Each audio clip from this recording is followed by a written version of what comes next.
के बारे में, फैक्टर के बारे में। तो सबसे पहले लिख लेते हैं कि फैक्टर होते क्या है।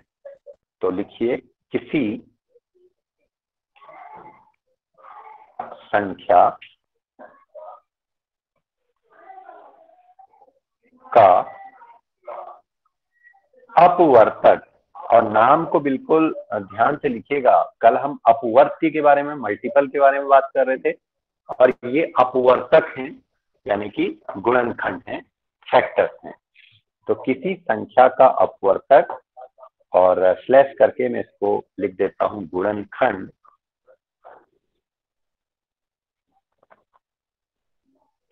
किसी संख्या का अपवर्तक या गुणनखंड वह है जो संख्या को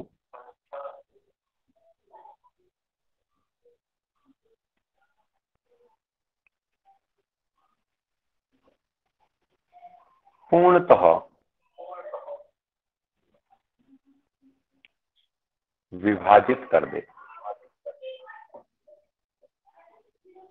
विभाजित कर दे। एक एग्जाम्पल देख लेते हैं इसको, और हम इसको मॉडिफाई कर देते हैं कि भाई क्या आपके पास में ये कहना चाह रहा है।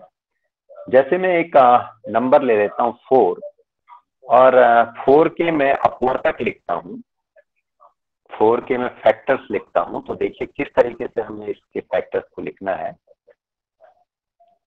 तो 4 को मैं लिख सकता हूं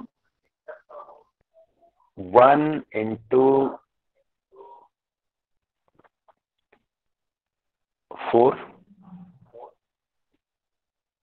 यानी कि 1 से मैं 4 में अगर भाग दूं तो वो 4 बार जाएगा, 1 4 जा 4। 1 के बाद नंबर आता है 2, तो मैं इसको लिख सकता हूं 2 से अगर मैं 4 में डिवाइड करूं तो वो मेरे पास में कितने टाइम होगा, 2 टाइम होगा। तो 2 2 जा 4, तो ये मेरे पास में आ गया।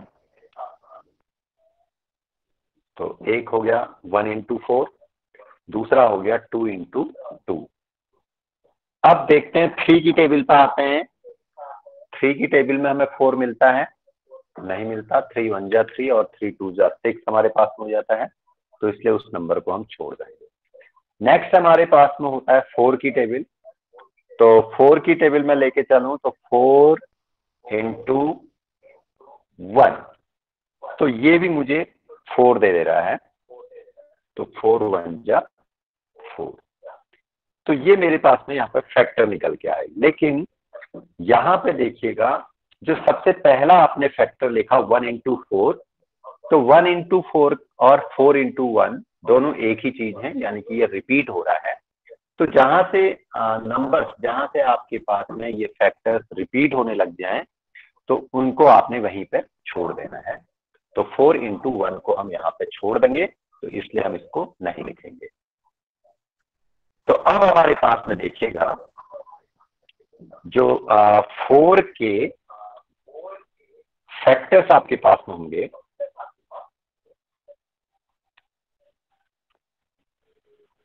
तो वो आपके पास में क्या हो गए। तो सबसे पहले आपने देखा कि 1 है, कॉमा, फिर आपके पास में 2 है, और फिर देखिए 2 रिपीट हो रहा है, तो उस 2 को छोड़ देंगे।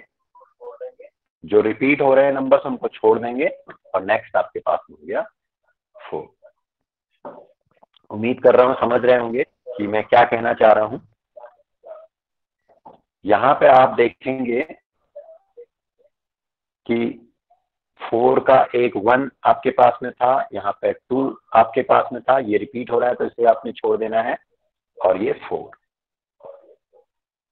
तो 4 के जब हमने अपवर्तक लिखे तो 1 2 4 ये हमने लिख लिया। तो इसी तरीके से एक मैं और एग्जांपल आपके सम्मुख ले लेता हूं। जैसे मैं ये कहता हूं कि मेरे को 6 के अपवर्तक लिखने हैं। तो आप लिखिएगा 6 के अपवर्तक। इसके अपवर्तक आपके पास में क्या होंगे?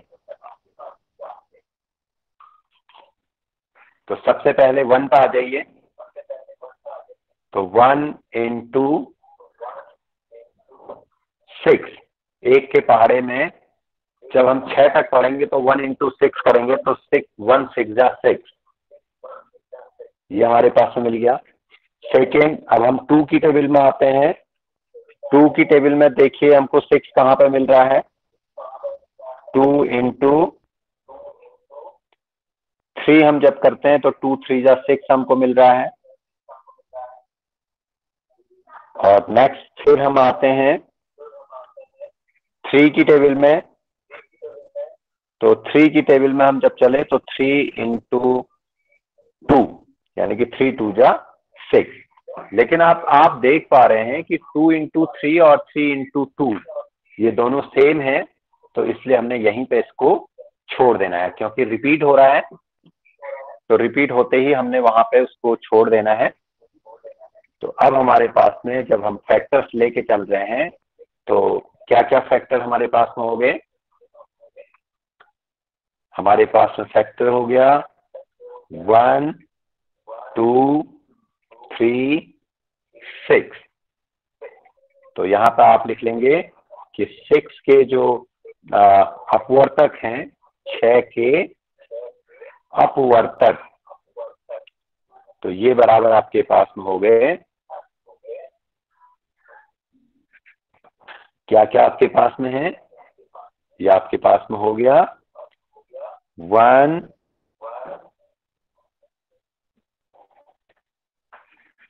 2 6 के अपवर्तक,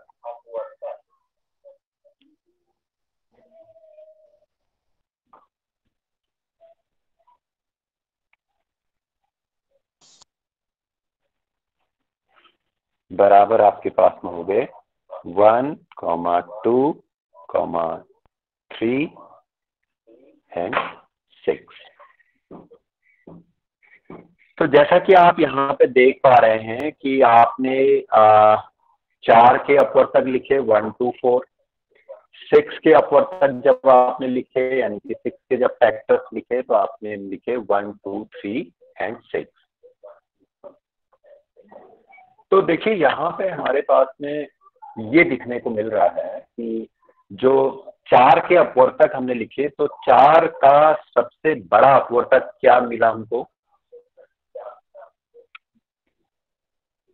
4 का सबसे बड़ा अपवर्तक हमको मिला है सर 4। और इसी तरीके से हम देख रहे हैं कि 6 का सबसे बड़ा अपवर्तक हमको क्या मिल रहा है? सर 6। और 4 का हम देख रहे हैं सबसे छोटा अपवर्तक क्या है? सर 1 एक है। इसी तरीके से हम 6 क्या देख रहे हैं? सबसे पहला और सबसे छोटा अपवर्तक क्या है? सर 1। तो यानी हमको इससे एक बात ये समझ में आती है कि किसी भी संख्या का सबसे छोटा अपवर्तक 1 होता है।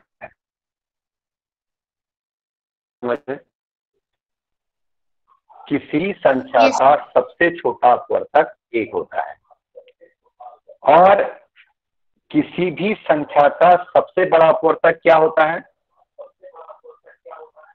संख्या स्वयं। वो संख्या स्वयं। जैसे देखें 4 का सबसे बड़ा अपवर्तक 4 है, 6 का सबसे बड़ा अपवर्तक 6 है। यानी हम ये भी कह सकते हैं कि किसी भी संख्या के फैक्टर्स अपवर्तकों की संख्या निश्चित होती है और किसी भी संख्या के अपवर्तक उस संख्या से छोटे और संख्या के बराबर होते हैं। जैसे 4 के अपवर्तक आप देख रहे हैं तो 4 के अपवर्तक 4 के बराबर है, सबसे बड़ा अपवर्तक 4 है, और 4 से छोटे हैं, 2 है, 1 है। तो ये हमारे पास में फैक्ट हो गए। तो फैक्टर के बारे में आप समझ गए होंगे।